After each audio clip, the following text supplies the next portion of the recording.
Hello, friends. I do hope you're having a magnificent day and staying safe out there. This is the view from the northernmost wildlife dam on the reserve. And it's a very special view today because it's receiving snowmelt floodwater. Looking up towards the mountain range, the Great Black Mountain Range. And this started coming through last night. It has attracted a vast number of wild animals in the area already. I see many tracks, certainly many birds as well, coming to drink and quench their thirst after over half a year of no water in this area here. So it really is a wonderful sign to see this again. Absolutely beautiful.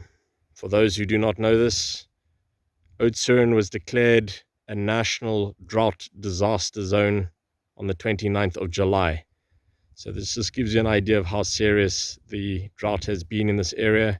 And now to receive floodwater here, it's because the reserve is situated ideally next to this mountain range, which is part of a World Heritage Site. We also have the river flowing all the way through the reserve, and 3 days ago it started receiving water again after being completely dried up for many months. This is a great sign for all the wildlife living here. I'm deeply appreciative.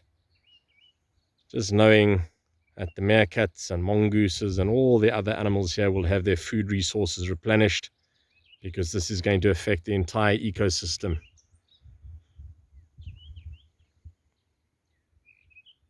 Just having a little scan around the reserve from up here. It's actually a really great viewing platform. That's looking towards the southwest now. Reserve wind pump. It's actually quite difficult to see in this light at the moment. And then the reserve itself, riverine ecosystem down there, a tree line. Looking down to the south, we've got the Outeniqua mountain range, the barrier between us and what is known as the Garden Route. That's, of course, where the sea is less than 80 kilometers away from this tiny valley, the Meerkat Magic Valley, the Little Karoo.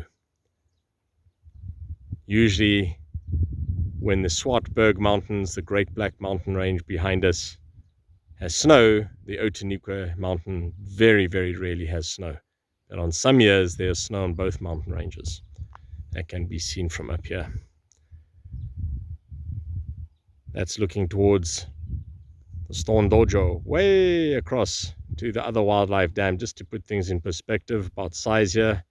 And then the research base itself, nestled amongst the trees, and there's the Wi-Fi antenna right out there sticking up behind the trees. So Dojo Dam over that rise,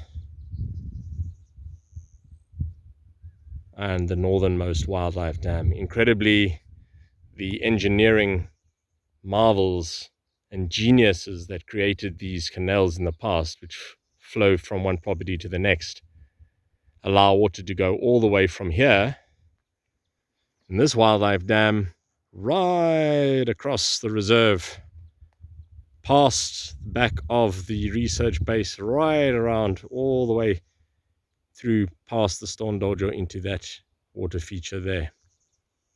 And from there, irrigation canals go all the way across the entire property.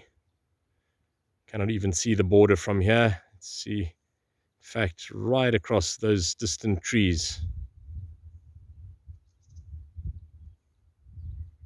That forms part of the boundary. It's just wonderful. Everywhere is going to receive water again. I hope this is a sign of many good rainfall sessions to come still, even though there's been very little rainfall at once, and it's been very soft rainfall. It's actually more than we've had over the last year or so, but the river still wasn't flowing, and the snow melt has allowed the river to flow again. It just shows what an incredible ecosystem this is. For those who have not visited this area, looking right across that way, that is actually a riverbank. That distant bank over there, and all the way across up there, that's the other riverbank. I don't think many people in this area are aware that this is actually an ancient riverbed system. So we still have thin stream flowing through the valley here, but this entire section was one massive floodplain, and it can be seen by the various calcrete, kaolinite deposits that we find here. And of course, all of the alluvial soils washed down from the mountain range over a great deal of time. So at some stage in the past, this was all underwater. Difficult to imagine, and it's one of the reasons why so many fossorial or the digging mammals prefer this ecosystem, because the soil is very stable. It's not full of lots of rocks. It's clay and calcium deposits, so it's ideal for making burrow systems that do not collapse. And this is where the conservation conflict has often arisen with wildlife and farming, where burrows get plowed over because they are commonly in these riverine ecosystems, which are also the favored areas for various farming practices. It's also one of the reasons for the reserve being here, protecting this section, so that burrow systems are in fact maintained. Looking way off into the distance, I'll be heading off towards the Tsabokolodi yellow mongoose group very soon. It's still a while before sunset, but they should be on their way back to the burrow by now.